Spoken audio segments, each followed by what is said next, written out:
Bob told you the whole story, so all I can do is give you some perspective on it, right?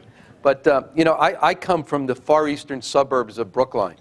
And to come out and touch the third rail of 128 is tough for us from Brookline. But coming out here, I just have to say, it is extraordinarily impressive to see the level of support for this foundation and the level of community involvement, and the fact that you all are here on a Friday morning to sit and listen to me try to describe it to you is just a powerful statement about you and about this community and about your support for it.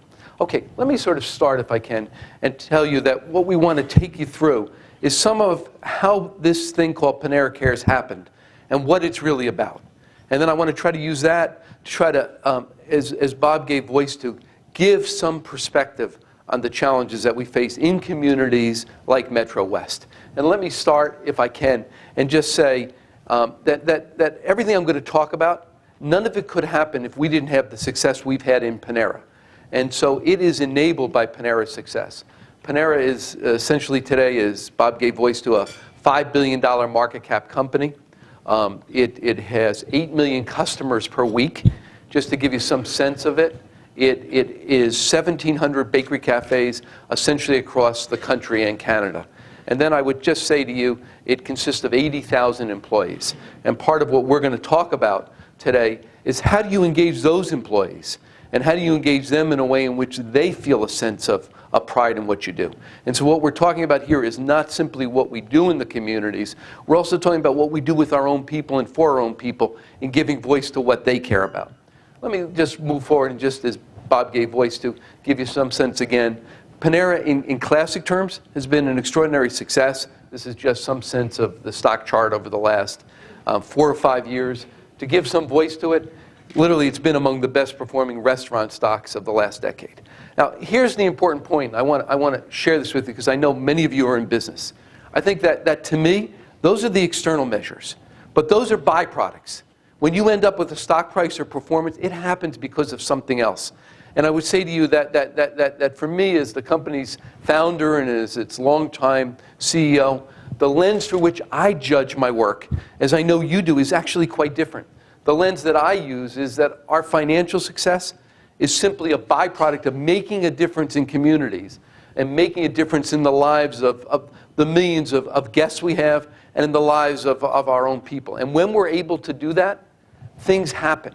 And so everything we're talking about philanthropy is not simply giving. It's part of who we are. It's part of how we approach the world. And when we do that, the byproduct actually is the kind of financial success that a lot of people focus on.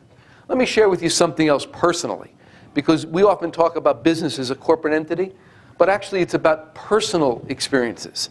Why do I do it? What is it about it that I enjoy? What is it that gets you going? For me, my work, and I'll share with you some of it today, has been an extraordinary opportunity to personally learn. I go to work to learn. And what is always amazing to me is the extraordinary opportunities we have as we look at what we're doing, as we look at the society, to actually learn and to iterate and keep moving forward. And then to actually care for others. I know of nothing more powerful as a sort of caring environment than work is. And so to me, it's often a gift. This happens to be a picture of me and my son working at the Panera Cares here in Boston. My son has had a chance to work in all 5 of these. And so it's an opportunity for me to share with him some of the lessons I want. And so in many ways what we're talking about is not simply financial measures. We're not talking about the philanthropy as an economic entity. We're talking about it as a learning experience, and we're also talking about it as an opportunity for us to learn about ourselves and others. Let me share with you this, and let me challenge you as we start to talk about food insecurity. Let me ask you a question, a really simple question. In which country in the world is 1 in 4 children struggling with hunger? Let me throw this up. We all talk about China and the billions of people there. Is it China? Is it China? No, it's not China.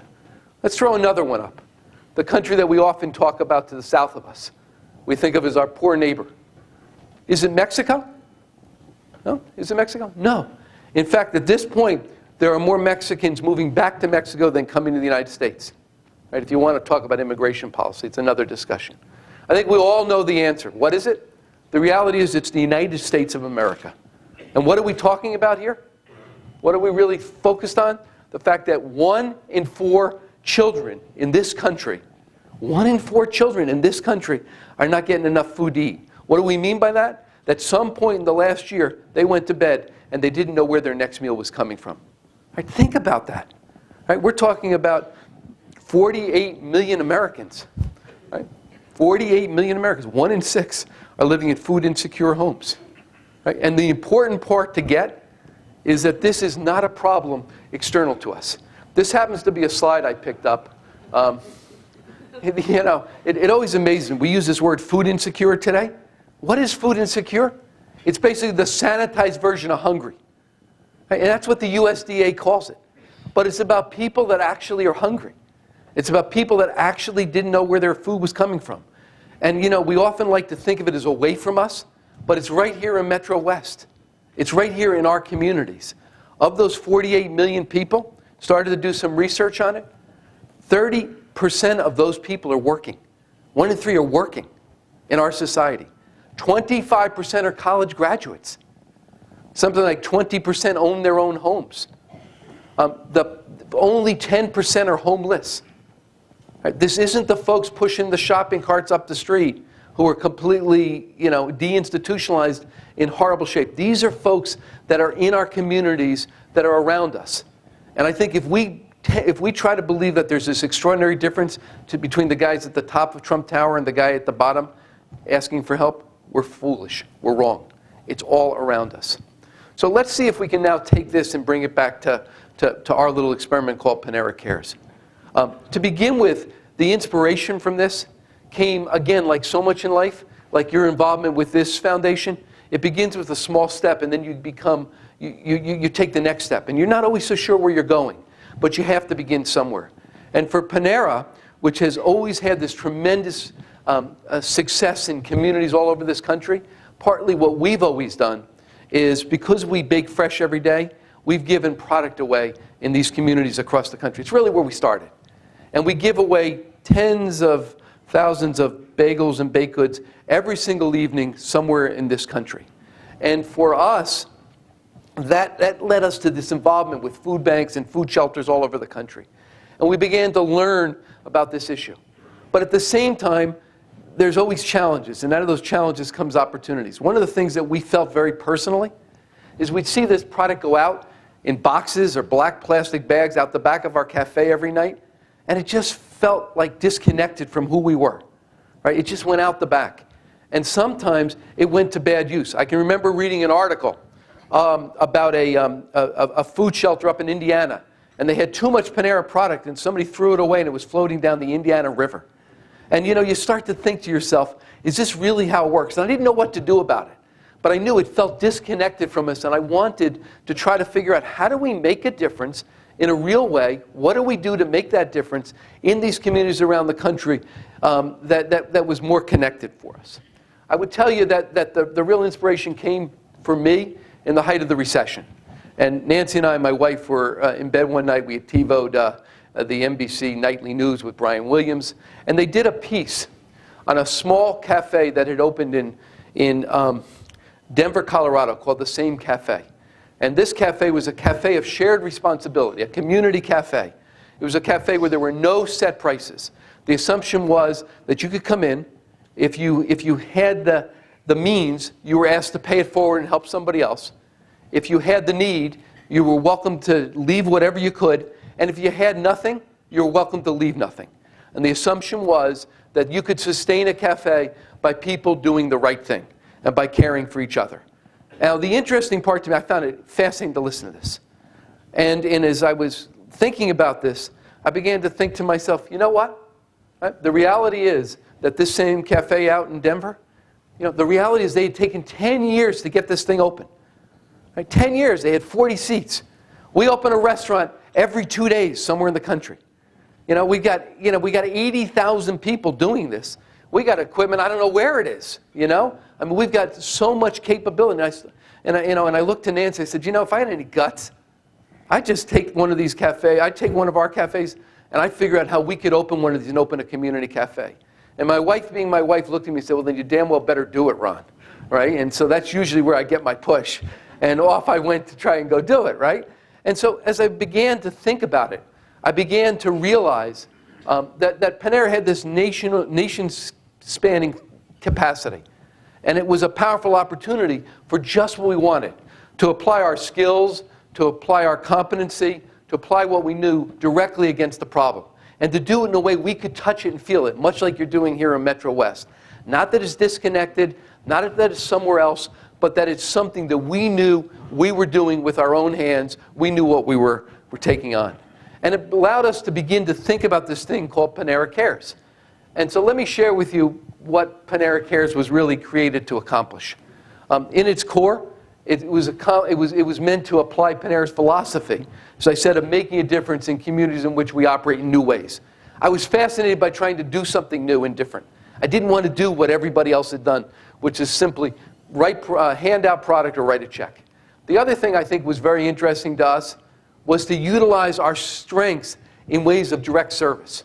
Again, when you're able to give, the person who benefits the most is the giver, right? Not the person who's the recipient. And I wanted very much for our organization to feel that in a very direct way.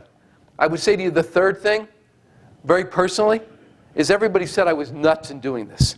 Everybody said, you're crazy. You're going to open a cafe or you're going to open a restaurant and you're going to let people leave whatever they want? No, it will never work. People are bad. They'll game you. They'll screw you. They'll take advantage of you. You'll turn into Denny's Grand Slam breakfast. Remember that? Right? Where they were lined up out the door? They were giving it away? You know, be lunch on Uncle Ron, right? And to me, I wanted to know what people were all about. Would they do the right thing?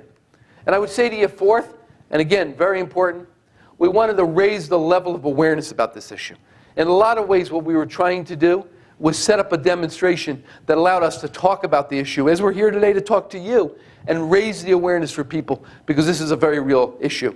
And if we're ever going to do anything about it, it starts with awareness. Okay, so let's begin to talk about what happened. Right? I did what all innovators do. I began to look and to think and to try to make sense of it. I had this idea, I had a rendering in my mind, but what it meant is we had to figure out what would work and what wouldn't. So what did we do? We studied others that were doing it. There was this very small community cafe movement around the country. We went around the country and we looked at these community cafes. And let me share with you a little of what we found. First thing we found is these community cafes were typically very small facilities, usually using used equipment, typically in the back of a church. Right? They were very, very small, without any scale to it. And I would say, secondly, what we found is typically you walked in and it was all donated spaces with donated equipment. You could sort of feel that there wasn't a real energy to them. And I would say to you, third, what we saw were often few people being served. Interesting idea, like lots of things, but didn't have any scale to it. And when we originally began to think about this, my original assumption was all we would do is take our baked goods and coffee and sort of open a cafe and leverage it. But as we began to think about this, we began to think about some new things. I would say to you the third thing that we really saw and that affected me more than anything else was actually working in food pantries. Actually going in as a customer in one case, right, in Salt Lake City. I came in, I was skiing actually in Park City, and I went up to Salt Lake City, right, and I really didn't look great, right, and I walked in as a customer. And that experience struck me immensely. I don't know if you've ever worked in a food shelter, if you've ever visited a food shelter, and I encourage you to do so at the Pine Street Inn and any number of places, but it's a powerful experience. And what I experienced, and I'll share it with you, is that everybody in the food shelter was in pain. Everybody was looking down. I don't know, if you've ever done it, but when you're there, you look around and everybody else is in pain. And because everybody else is in pain, the energy is so negative.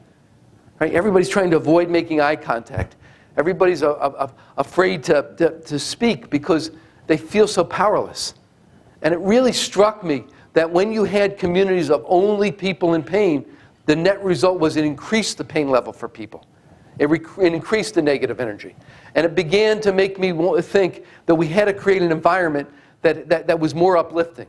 An environment that actually allowed people to feel a sense of dignity as they ate and feel a sense of uplifting spirit. And it led us to begin to say, if we're really willing to do this, if we're really interested in doing one of these cafes, we couldn't just put some baked goods in there and some coffee and call that a cafe. We had to do more than just take the product we were presently giving away. We had to do more than integrate forward into simply retailing our own baked goods. We had to do something more. And what we began to say is, could we do a cafe in which we serve all the food that Panera serves? And maybe more importantly, could we do a cafe that was enough of a positive experience that people would actually come in and leave money for it? Not just give it away, but would come in. Because if we were going to create an experience that was positive and had that sort of sense of dignity, we had to have a cafe that any one of us would come in and so that you were able to uplift people. And the reality was, it had to be a place that was going to deal both with those that were willing to pay and were willing to leave money for it, and at the same time be able to care for those that didn't. And so this was a really interesting question for us. Did we have the guts to put the full menu out there, the good stuff, the antibiotic-free all-natural chicken, the organic ingredients? Were we willing to put the high food cost items in there? And I think we basically concluded if this thing was ever going to work the way we wanted, and it wasn't going to be another negative energy food shelter, that we had to do that. And that was really revelation number one for us. I say to you, the second thing, as we began to think about putting the full menu out there, we began to say, you know what? We couldn't call this something else. Right? If we really wanted to do this thing, if we really wanted to test ourselves, were we willing to put our name on the door? In fact, it was a Panera. It was a Panera without set prices. Were we willing to do that? And we're willing to create an environment that brought people up as a way to make it survive and succeed. And that was really the thesis that we went into this with, ultimately, that this was going to be a Panera. We were going to see if we could attract paying customers that would actually pay it forward at the same time that we allowed people to eat for nothing. Okay, here's the next big decision we had. All right, so these are community cafes. Right? How do you collect the money?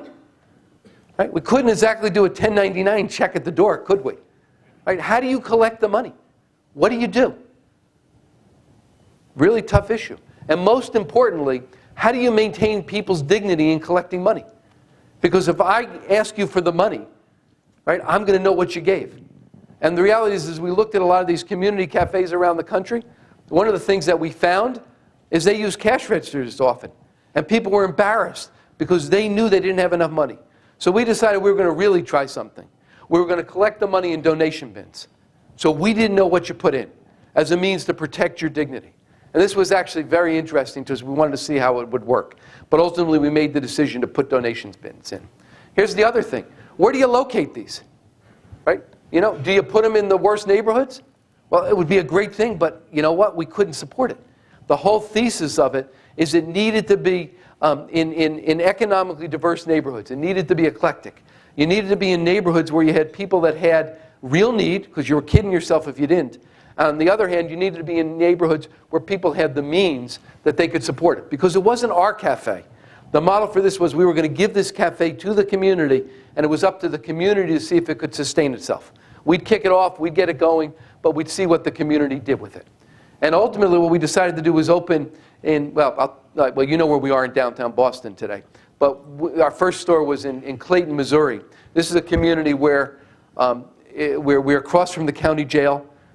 You've got people panhandling out front, but a block and a half away, you have $1 million townhouses. And we wanted to have both. And we wanted to have diversity as part of where we started out. Okay, let me share with you just one other piece before we get to where it goes. And that piece is just to tell you that we had to figure out how to structure it. Remember, we're a public company. We got a lot of shareholders.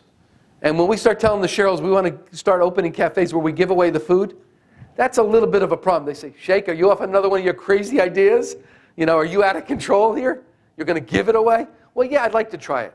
So we decided that we would drop these cafes, these community cafes, into a 501c3, a separate entity, a nonprofit, and that Panera would give the cafe to the community, but ultimately it would have to be the community that sustained it. We would support it. We would put cash into it as part of our donation efforts, but ultimately it had to be a separate entity. Panera would provide the overhead. Panera would provide the staff. We'd tie it into all of our national contracts, but ultimately it had to sustain by covering the food, the labor, and the basic costs of the operation. Okay, so where do we go from here? At some point, like every entrepreneur, like every business innovator, you got to jump off the high diving board. all the talking in the world, all the thinking in the world, you got to go. So on May 16th, 2010, we opened our first one. This is actually cutting the ribbon. We took an old Panera that had been there for some time. It was the 19th store in the system. We converted it into Panera Care. So day one, we open. What happens? We got to figure out what to do with the thing. And like all innovators, I spent the next 3 weeks, 4 weeks in that cafe. I actually ran it myself. And I hadn't run a store in a bunch of years, but I wanted to understand it. And I want to share with you some of what we began to learn as we iterated it. The first thing we began to understand and learn is we needed new ways to communicate. Very hard here. Well, you know, you've gone into restaurants for most of your lives. If you're me, I'm just pushing 60. I've probably been to 20 or 30,000 restaurants. Every one of them has a menu and they have prices. This is a place that says, do the right thing. Take care of each other. And I spent weeks writing the signage for this thing. Nobody read it. What do you do? How do you communicate it? It's a really interesting challenge, right? I ultimately, the day we opened, people didn't understand it. I jumped out front. I started talking to people and trying to share with them, well, if you got a few extra bucks in your pocket, leave a little more. If you don't have much in your pocket, leave a little less. If you have nothing, feel free to volunteer. And we ended up deciding that what we needed to do was create a position, which became part of it, which was an ambassador or a greeter, somebody who took you through the cafe and explained to you what it was and what your responsibility is. We wanted to avoid people just simply coming in and not understanding it. The second thing that we had to deal with was actually the community. And I can never forget that when we opened that cafe, those first couple of days, the emotional highs and lows. I would be working there, and I can remember a couple of kids came in from a local football team, and they walked up to the counter kind of giggling, and they looked at me and they said, hey, we'll take 3 of those smoothies, 4 of those lattes, and we want 2 sandwiches. And by the way, here's Daddy's credit card from the B of A. Put $3 on it. I want to jump over that counter and just grab those kids by the neck and whack them. You know that feeling? You know, I just felt so personally violated. And my guys are holding me back, and I'm going, do you understand what you're doing, buddy? You know? And you have to deal with that. You know, there's that sort of emotional sense. And I can remember the guys from the jailhouse, up the street from the jail, a couple of the guards came in, right? First day, and they said, we want 200 sandwiches to go. Ha ha. Right? Hey, buddy, we're not giving you 200 sandwiches to go. You know, right then and there, we started to establish some rules. If you wanted it, you had to come into the cafe, and we'll give you 1 entree per person. But we're not going to let you take as much food as you want, walk down the street and open a restaurant. Right? There are limits to what we've got to be able to do here, right? But you began to do it. And so you had all this sort of emotional pain, but then you had people that walked in. And I remember the 3rd or 4th day, a gentleman walked up to me. He said, I'm a Panera customer. I've been one for the last 8 or 9 years. I was a tech writer up at Motorola. I lost my job. I don't know. These are my 3 kids. I didn't know where they were going to eat this week. I haven't been to a restaurant in 3 months. I just want to thank you for being here. And we got that over and over and over from people that were like us, that were really appreciative of what we were doing. And these were the people that left a little more if they could, not a little less. It was very interesting to us. I'll share with you something else that was really hard. Our own people. See, in the food business, our people make 10, 12, 13 bucks an hour. Right? Many of these people have been touched by food insecurity in their own lives. Many of them have been in pain. They get it. It's part of their own lives. And as we started to tell them about this, they wanted this place to work so badly. Many of them had worked in the store for 5 or 10 years before we opened it. And they were so worried it wouldn't succeed. And in many ways, they were protective of it. I can remember when we began to open, an elderly woman who worked in the store, about 65 years of age, 70, came up to me and said, Ron, this was opening day. She said, Ron, I just want you to know I had to be here at 6 a.m. to open this store. I went to church at 4:30 a.m. to pray that this would work. Right? And that's the spirit of the folks that work there. Well, what that led to is they became very possessive of it and very defensive of it. And if they saw somebody come in and they were worried they weren't going to give enough, they wanted to sort of push back on them. And it became very sensitive for us because they began to judge the customer. And they began to judge who was going to give money and who wasn't. And we had to go through a whole process of training them to not be defensive of the cafe, but actually to create the space that let people make their own choice. It was a very interesting process. And then something else. We had all these people that came in who had nothing, that wanted to help. What do you do with them? We weren't going to let them make sandwiches. We ended up converting them into helping clean and take care of the place. But we had to deal with the volunteers, another major issue for us. So here's the question. 3 years later, it's now 3 years after that first cafe opened, did it work? I just want to take a few minutes and talk about that. The answer obviously is yes. Let's see if we can bring it forward. You know, the reality is people have been touched by this concept all over the country. It's been amazing to me, the reaction we got to this little cafe that we opened. And the amazing part of it is the way people hold it. You know, I would say for 60, 80% of the population, it's pretty irrelevant. But for about 20%, people who often, for about 20%, it's been touched them. Funny story, right? Nice Jewish kid from Brookline, I've become a hero on evangelical Christian radio. Blows me away, right? Anybody in the faith community, they understand this and they get it. And they've been very responsive to it. And it's been very interesting the way it touches the values of so many of us about what kind of society we want, who we want to be as a society, and what's our shared responsibility. I will share with you something else. The part that amazed me was the media. Right? Originally, we really didn't want the media because we were worried it would turn it into a caricature of itself, and we wanted to do it. We didn't want the media. But we got every single piece of media in the country. We ran on every one of the national news shows, on everything you can imagine. The only people that were really deeply cynical about it was the New York Times, but you can make sense of that yourself. All right? That was the only folks. Let me just share with you something. Let me share with you a short clip that will give you some sense of what it was like. I mean, I think that's the point of it. If you're doing it because somebody's going to see it, it's never going to work. And it's very clear. If you're doing it because you're really trying to make a difference, and people can see that and understand it, it has a very different and powerful thing. And that's the essence of corporate philanthropy. Let me share with you just a few other things, and then we'll sort of bring it together. We've now opened 5 of these across the country. First one we opened, as you know, was in St. Louis, Missouri. Second one we opened was in Detroit, Michigan. We thought that the people of Detroit needed a break, and we opened right on the outskirts of Detroit. Third one, we went out west to Portland, Oregon. Very interesting, whole other set of problems where you had young people, many of them drug addicted, who were in this community store downtown, how you dealt with that. Fourth one we opened was in Chicago, in the city of Chicago. We took a store there and did it. And then the last one we opened in January here in Boston, across from Government Center in downtown Boston. I have to share with you something because we're home. An amazing thing to me. I wanted this to be in my hometown. And one of the most amazing pieces to it, of all those 5 cafes, the people of Boston are the most generous. They give the highest contributions. They're the most supportive. Anybody who says we're not good people, they don't get us. We may not be able to drive, but we have a heart. All right? Whatever they say. Let me share with you something else. Hard to believe, but now 3 years later, these cafes are essentially self-sustaining. Panera does support them. We continue to. But they sustain themselves. The people sustain them. Something else to think about and just get a sense of, we will serve over 1 million people in these cafes in the next year. I mean, it's hard to believe, but 1 million people will now go through these stores. Something else I want to share with you, and maybe most importantly, it's the people of Panera that get it. Right? Every time I talk about this in Panera, I end up getting a standing ovation from the people of Panera. Right? It's not me they're applauding for, it's themselves. And it's for what this company is and for their ability to connect with that. And it's an entirely different thing when they can see and be touched by people. It's an entirely different thing than what they normally get, which is that the company made a gift somewhere. And that what we're very focused on is trying to engage our own people. Let me share with you something else, just to give you a sense of it. Why does this work? What's going on? Just a couple of the lessons out of it. First one is people respond to higher purpose. They do.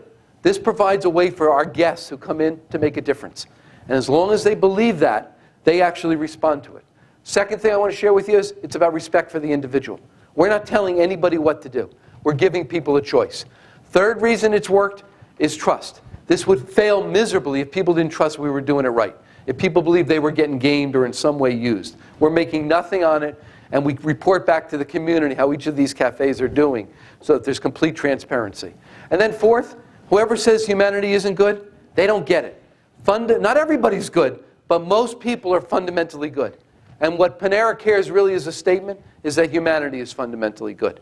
Okay, let me just share with you this, and I want to say this to you. Panera also inspires us in a fundamental way, and it's inspired where we've gone. Based on the success of this, we've been able to take the resources we've been able to generate, and some of these cafes have generated excess revenue over expenses, and we decided to double leverage it. And we're going back into the communities in which we live, keeping the money in the community, and we're using it for job training programs. We're working with organizations like Covenant House and the like They provide life skills. We provide job skills. We guarantee folks a job. The folks that we're working with, the clients we're working with, are essentially at-risk kids who've been ripped off the streets and are institutionalized, and we're giving them a chance. And one of the greatest things about this whole experiment is we've been able to take scores of young people who are really inventoried and wards of the state in some ways and turn them into taxpayers. And they're some of the best people we have in Panera. Let me share with you something else that it's done for us. It's also energized us. A little bit of success leads to something else. And we've gotten even more deeply involved in the food insecurity world. We're working with a number of different organizations.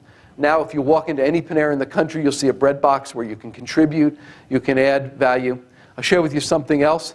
Our own people have gotten involved in it. We have 80,000 people. We're starting to build a core of people to work in these food shelters and food banks around the country, volunteer, and we support them. But it's an effort to try to get our own bodies, our own physical selves involved in this effort. This last 6 months ago, we tried something called a meal of shared responsibility. We took one item, a turkey chili, and put it on the menu in all of our cafes in St. Louis. We tested that. We're likely to bring it back next year as an initiative, again, to raise money, as a way for people to contribute and pay it forward, but to do it in broad scale across our nearly 2,000 scores. And I think many of you heard I did the SNAP Challenge. Again, SNAP Challenge was an opportunity to bring awareness to it. Me, being on food stamps for a week, I don't want to trivialize anybody's experience. It isn't about me. It was about what I had the chance to learn and then the awareness I was able to give. Let me run just a short clip on this. I think the point is, again, it isn't about my experience. It's about our ability to bring awareness to an extraordinary problem and to bring awareness to the thousands of people who wrote me and gave voice to their own experiences. All I can tell you is I remember this woman who wrote me just 2 weeks ago, said, I'd worked at HP for 25 years. And unfortunately, we had nothing in our 401k. We had nothing. How do we live? And a woman wrote me and said, Ron, you talk about feeding your belly, right? And this 1 week, try imagining this as part of your life. And because if you don't have enough food, your car doesn't work, you can't get to a job, you can't maintain your job, what do you do? And one woman wrote me, and it really struck me. She said, it's really difficult when your kids come home from school, and they go to the refrigerator, and they open it, and there's nothing in the refrigerator, and you're not sure what you're going to do for dinner. The point is that this is part and parcel of a very big issue in our society, and we've got to ask ourselves this question. How do we feel about it as individuals, as business people, and what are we going to do to be part of the solution, not part of the problem? Okay, let me conclude by throwing a couple of things up. Here's the challenge of Panera Cares. We're a pissy little company. We're not a huge company in the biggest scheme of things. But the challenge we're trying to ask with this is just imagine a world in which we as corporate leaders, we as corporate entities with all the resources we have, we recognize that our responsibility is more than just extracting profit from the community, but actually our responsibility is to make sure we support these communities in which we live, because if we don't, we're not going to have anything to extract. And my challenge is imagine a world in which Home Depot is doing the distribution, shall we say, or supporting communities after there are major facilities damages. Imagine a world in which the Gap, much like Nordstrom, based on some of what we've done, is actually running thrift shops. And imagine a world in which you have Walmart doing the distribution for food banks. I mean, the reality is the resources that exist in our organizations in corporate America, not just financial, but the human resources, the core capabilities we have, if we can figure out how to take those and make a difference in our communities, it's so much better for all of us. It's better for our communities, it's better for our capability of having profit, and it's ultimately better for our own team members. Let me throw this up, and let me throw this up as a test for each of us.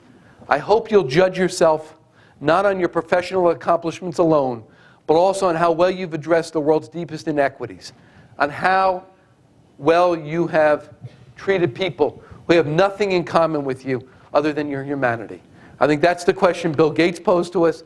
That's the question I posed to you. Let me conclude. This is the challenge for each of us. This is the challenge for each of our companies. Thank you.